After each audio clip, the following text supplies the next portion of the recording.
This video is powered by, as always, entertainment. If you enjoyed this content, consider becoming a patron over on patreon.com/asalways for access to the Patreon exclusive podcast, The Kill Connor Clubhouse, early access to the Cinema Room podcast, being part of polls for future videos, and other early access material. With that said, please enjoy the video.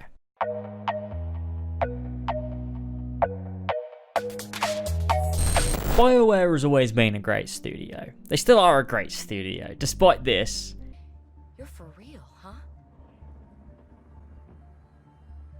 or this,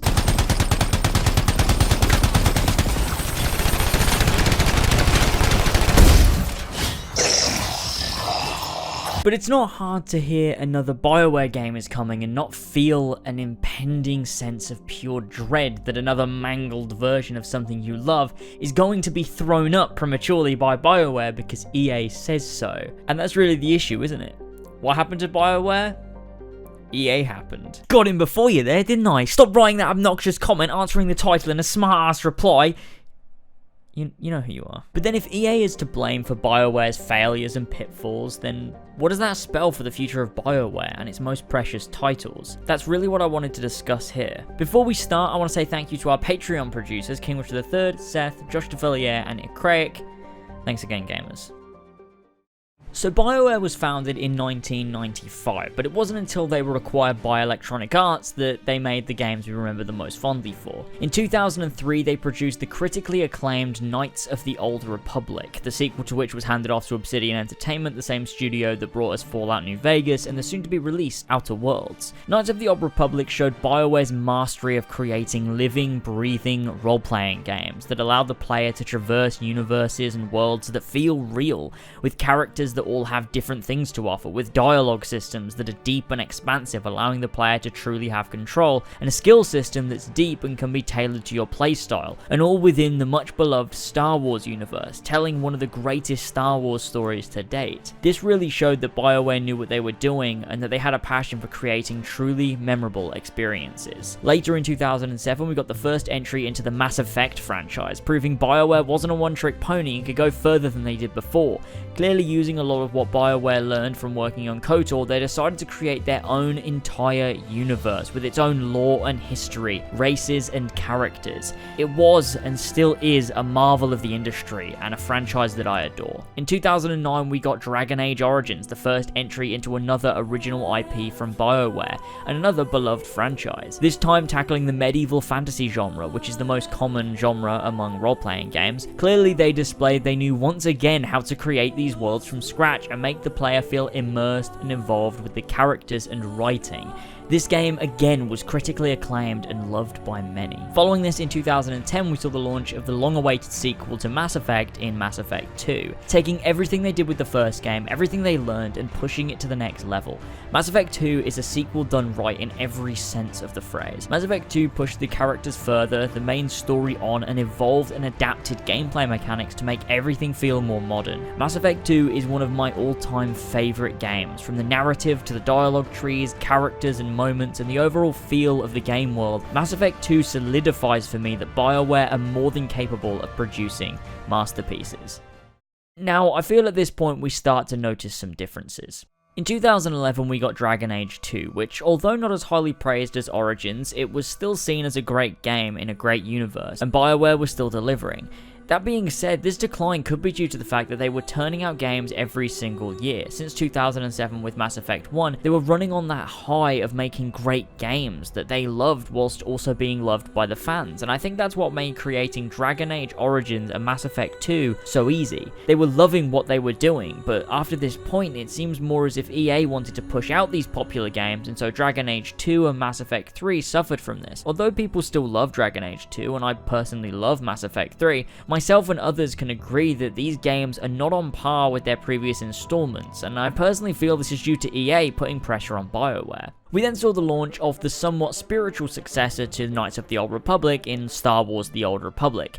Except it wasn't. People for such a long time have been asking for a KOTOR 3, and instead of that EA said, here, have this online Star Wars game. This could be seen as early developments towards EA's handling of titles in the modern age, believing people want games as a service as opposed to deep single-player role-playing games, which is what BioWare is known for. After time has passed and Star Wars The Old Republic has been out for a while, there's still a huge player base, and everyone is enjoying the stories and the experience the game offers, which is great. It shows that even when not producing maybe what they're best at, BioWare can still hold up the story and RPG mechanics of their games. But it can't be denied that fans probably would have been happier with a single-player Knights of the Old Republic game.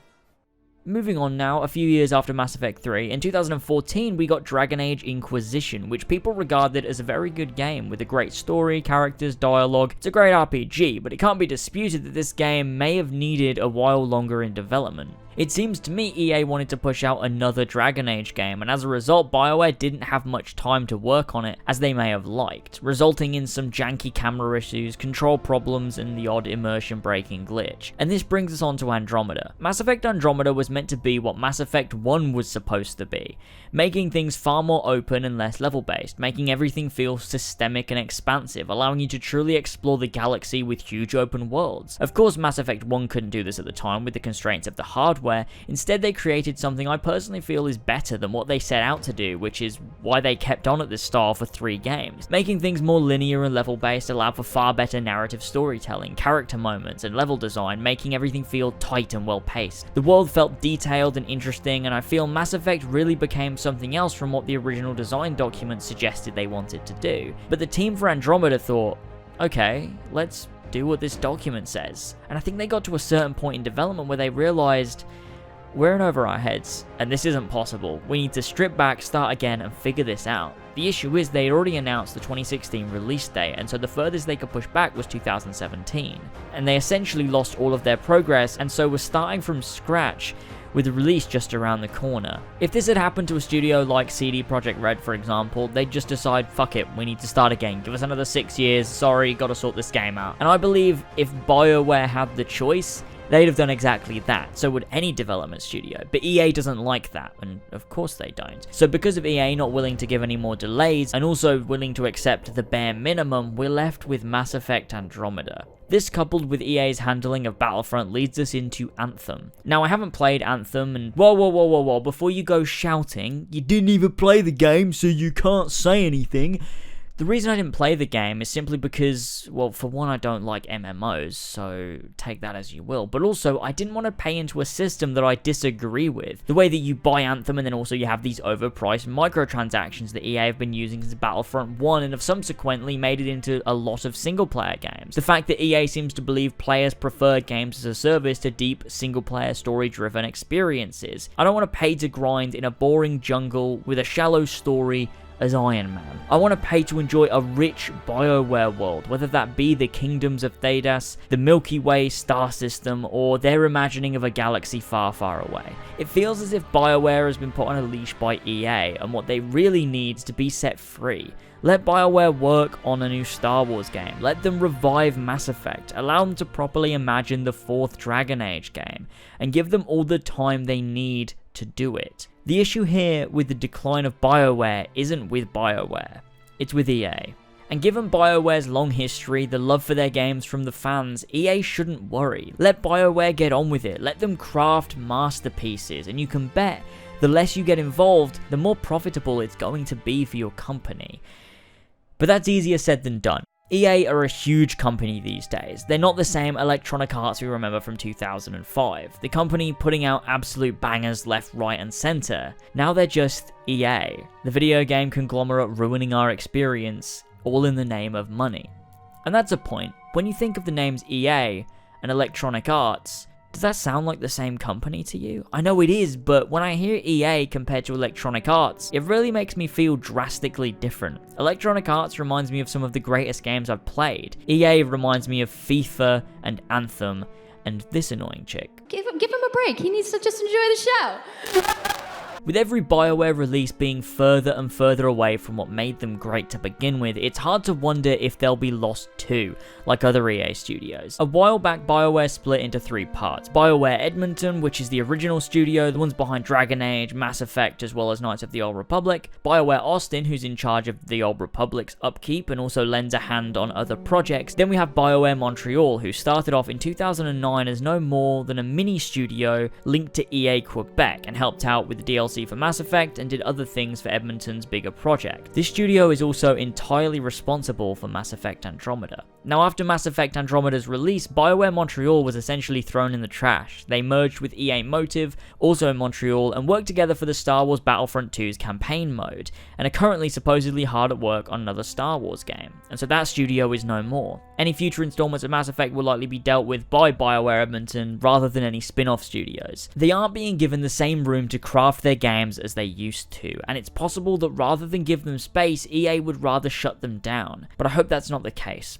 I want to see BioWare do their thing again. I want to see them make truly great role-playing games, because they're one of the only studios out there still willing to make truly great role-playing games, and not just copy The Witcher 3. So let's see. Will EA allow for Mass Effect to have time, for Dragon Age to be polished, or for Star Wars to delve back into the RPG world? Will they allow for BioWare to be great again? Only time will tell, and I can't hope more than I do we see BioWare allowed to restore to their former glory.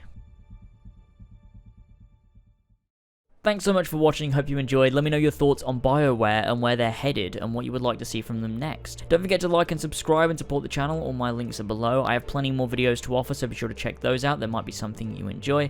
And with that, I'll see you all next time. Goodbye, gamers.